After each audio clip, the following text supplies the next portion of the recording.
نحمده ونصلي على رسوله الكريم أما بعد فأعوذ بالله من الشيطان الرجيم بسم الله الرحمن الرحيم قل يا أهل الكتاب تعالوا إلى كلمة سواء بيننا وبينكم ألا نعبد إلا الله ولا نشرك به شيئا ولا يتخذ بعضنا بعضا أربابا من دون الله فإن تولوا فقولوا اشهدوا بأننا مسلمون يا أهل الكتاب لم تحاجون في إبراهيم وما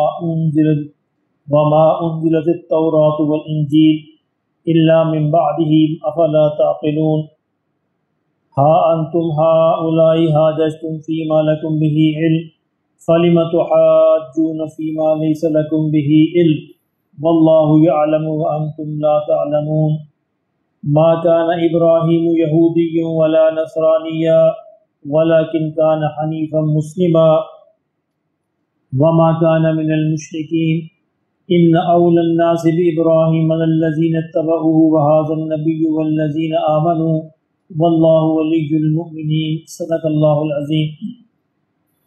فرمایا کہ کل آپ ان سے فرما دیجئے یا اہل الکتاب، اہل کتاب سے مراد یہودی اور نصرانی دونوں، تعالوا الی کلمۃ، تم آؤ اس ایک کلمہ کی طرف، اس ایک بات کی طرف، سواء بیننا و بینکم، جو ہمارے اور تمہارے درمیان مشترک ہے۔ یعنی ہم نے دیکھا کہ پیچھے مباہلہ والی آیات گزر چکی، مباہلہ بھی ہوا، سب کچھ ہوا، تو اب اللہ نے کہا کہ ہمارے درمیان یعنی دعوت کا بنیادی نقطہ یہ ہے کہ دونوں فریقوں کے درمیان جو مشترک نقطہ ہو اس پر دعوت دینی چاہیے۔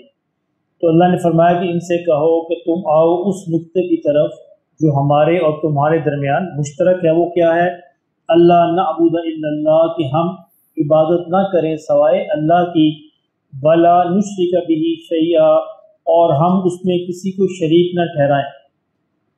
یہ بڑی اہم بات ہے کہ عیسائی اپنے آپ کو توحید پرست کہتے ہیں، یعنی اگرچہ وہ عملی طور پر تین خداؤں کو مانتے ہیں لیکن نظریاتی طور پر وہ کہتے ہیں کہ ہم توحید پرست ہیں، ہم ایک اللہ کو مانتے ہیں۔ یعنی اگر آپ کسی بھی عیسائی سے بات کریں اور اس سے کہیں کہ ہم تین خداؤں کو مانتے ہیں، کبھی نہیں مانے گا۔ وہ نظریاتی طور پر، فکری طور پر ایک ہی خدا کو مانتے ہیں، بس اس کی تعویل کرتے ہیں۔ اس لیے اللہ نے یہاں پہ کہا کہ اس کلمے کی طرف آؤ جو ہمارے تمہارے درمیان برابر ہے، یعنی توحید کو تم بھی مانتے ہو، ہم بھی مانتے ہیں، البتہ تم توحید کی بگڑی ہوئی شکل اختیار کرتے ہو جو اللہ کے نزدیک شرک ہے۔ یعنی وہ یہ کہتے ہیں کہ اللہ ایک ہی ہے، البتہ اللہ کی تین صورتیں ہیں، اللہ کے تین روپ ہیں۔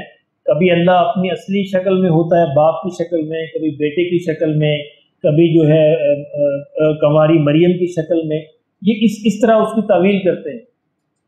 اس لیے وہ اور اس کی بڑی دلچسپ تعویل کرتے ہیں کہ انسان ایک ہی ہوتا ہے، ایک مقام پر وہ باپ ہوتا ہے، ایک مقام پر بیٹا ہوتا ہے، ایک مقام پر شوہر ہوتا ہے، ایک مقام پر بھائی ہوتا ہے۔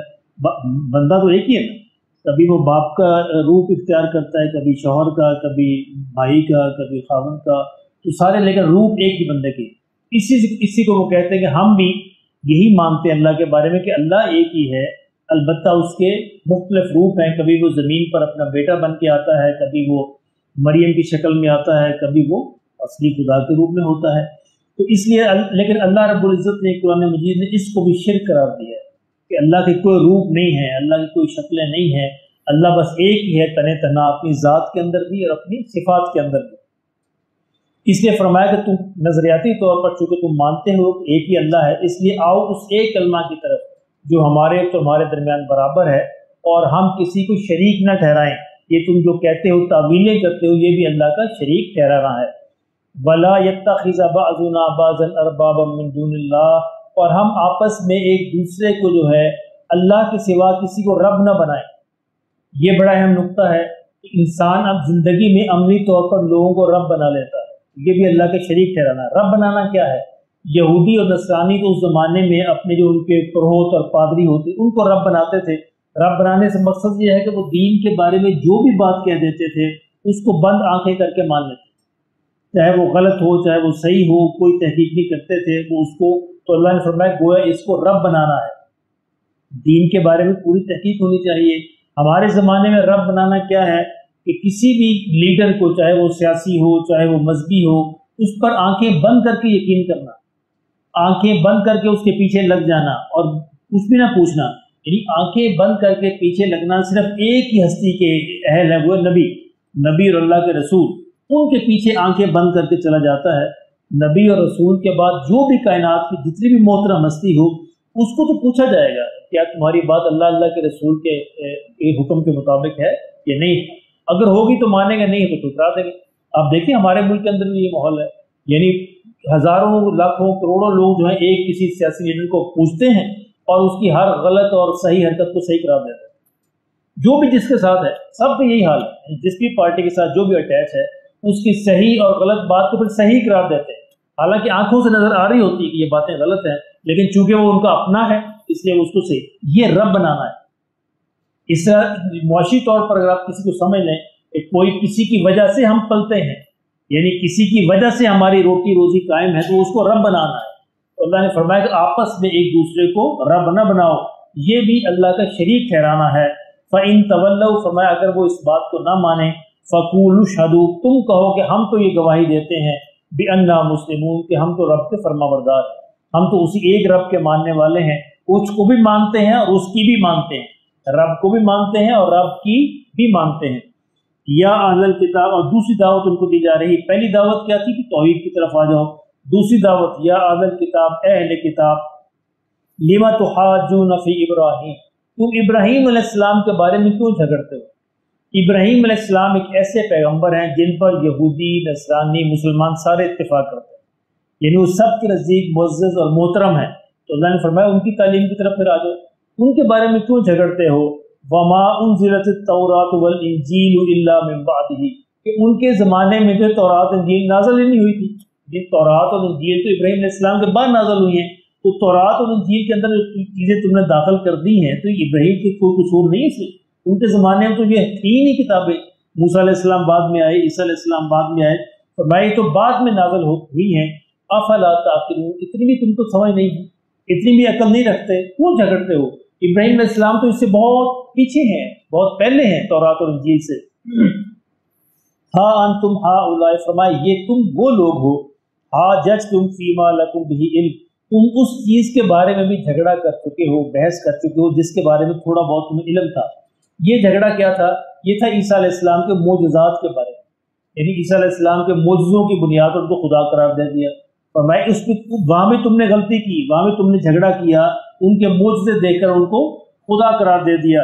فَلِمَ تُحَاجُّونَ فِيمَا لَيْسَ لَكُمْ بِهِ عِلْمٌ، تو اب اس چیز میں کیوں جھگڑتے ہو جس کا تمہیں علم ہی نہیں ہے؟ یعنی ابراہیم علیہ السلام کے بارے میں تمہیں علم ہی نہیں ہے، وہ تم سے بہت پہلے کے تھے، ان کے بارے میں کیوں جھگڑتے ہو؟ وَاللَّهُ يَعْلَمُ وَأَنْتُمْ لَا تَعْلَمُونَ، اللہ جانتا ہے تم اس بات کو نہیں جانتے. مَا كَانَ إِبْرَاهِيمُ يَهُودِيًّا وَلَا نَصْرَانِيًّا، بڑی اللہ نے خوبصورت بات فرمائی. یہودی کہتے تھے ابراہیم علیہ السلام یہودی تھے، اور نصرانی کہتے تھے ابراہیم علیہ السلام نصرانی تھے. یعنی دونوں یہ کہتے تھے ہمارے مذہب تھے. اللہ نے فرمایا کہ ابراہیم علیہ السلام ما کان ابراہیم، نہیں تھے ابراہیم یہودی ولا نصرانی، نہ وہ یہودی تھے نہ نصرانی، ولکن کان حنیفا مسلما، لیکن وہ بس اللہ ہی کے فرما بردار تھے، بالکل یکسو ہو کر سیدھے سیدھے اللہ کے فرما بردار تھے. مسلمان تھے، مسلم تھے. مسلم کا مطلب ہوتا ہے سب سے کٹ کر اللہ کا ہو جانا، یہ مسلم ہے. اور سارے کے سارے انبیاء مسلم تھے، ان کے سارے سچے ماننے والے وہ سارے کے سارے مسلم تھے. اللہ نے فرمایا تم یہ یہودی اور نصرانی کا نام تم نے اب رکھے ہیں، ابراہیم علیہ السلام کے زمانے میں تو یہ نام موجود نہیں تھے، اور وہ یہودی نصرانی نہیں تھے تمہارے کہنے کے مطابق، وہ اللہ کے سچے مسلمان تھے، حنیف تھے. حنیف کا مطلب ہوتا ہے بالکل سیدھے صراط مستقیم پر قائم ہونا. وما کان من المشرکین، اور فرمایا تمہارے کہنے کے مطابق معاذ اللہ وہ مشرکین میں سے نہیں، کیونکہ تم تو مشرکین میں سے ہو، تمہاری یہودیت اور نصرانیت جو ہے وہ تو مشرک بن گئی ہے. ابراہیم علیہ السلام مشرکوں میں سے معاذ اللہ بالکل بھی نہیں تھے. ان اول الناس بابراہیم الذین اتبعوا، فرمایا ابراہیم علیہ السلام کے نام لینے کے حقدار سب سے پہلے وہ ہیں جنہوں نے ان کی اتباع کی. تمہیں تو زیب نہیں دیتا کہ ابراہیم کا نام لو، تم نے تو ان کی اتباع ہی نہیں کی. فرمایا ان کے زمانے میں جنہوں نے ان کی سچی اتباع کی وہ سب سے زیادہ حقدار ہیں ابراہیم کے نام لینے کے. اور یا پھر کون؟ وَهَذَا النَّبِيُّ، یا پھر یہ نبی حقدار ہے، یہ ان کی تعلیمات پر پیروکار ہیں، یہ ان کی راستے پر سچے طریقے سے قائم ہے. یا وہ قائم تھے جو ان کے زمانے میں سچے پیروکار تھے، یا پھر یہ نبی والذین آمنوا، اور یا پھر اس نبی پر جو ایمان لائے۔ مسلمانوں کی یہ خصوصیت ہے کہ سارے انبیاء کو مانتے ہیں، ہم کسی نبی کی گستاخی نہیں کرتے۔ آدم علیہ السلام سے لے کر حضور صلی اللہ علیہ وسلم سارے انبیاء ہمارے ہیں، سارے ہمارے نزدیک محترم ہیں، سارے ہمارے نزدیک پاکیزہ ہیں، اللہ کے نیک بندے ہیں، اللہ کے پیغام کو پہنچانے والے تھے، اس لیے ہم کسی کے درمیان کوئی فرق نہیں کرتے۔ تو اللہ نے فرمایا کہ یا وہ لوگ حقدار تھے جو ابراہیم علیہ السلام کے زمانے میں جنہوں نے سچے طریقے سے ان کو مانا، یا پھر یہ نبی زیادہ حقدار ہیں کہ اس کا دعویٰ کریں کہ یہ ابراہیم علیہ السلام کے پیروکار ہیں، اور یا پھر مسلمان جو ان کے ماننے والے ہیں وہ اس بات کا دعویٰ کر سکتے ہیں کہ ہم ابراہیم علیہ السلام کے پیروکار ہیں۔ اس لیے اسلام کو دین ابراہیمی میں کہا جاتا ہے۔ اسلام کا دوسرا نام جو ہے وہ ہے دین ابراہیمی، کیونکہ یہ عین اسی راستے پر قائم ہے جو ابراہیم علیہ السلام نے سکھایا تھا۔ واللہ ولی المؤمنین، اور فرمایا اللہ تو مومنوں کا ولی ہے، اللہ مومنین کا دوست ہے، اللہ مومنوں کا مددگار ہے۔ ولی کا مطلب دوست بھی ہوتا ہے، مددگار بھی ہوتا ہے، اور اللہ مومنوں کا دوست اور مددگار ہے۔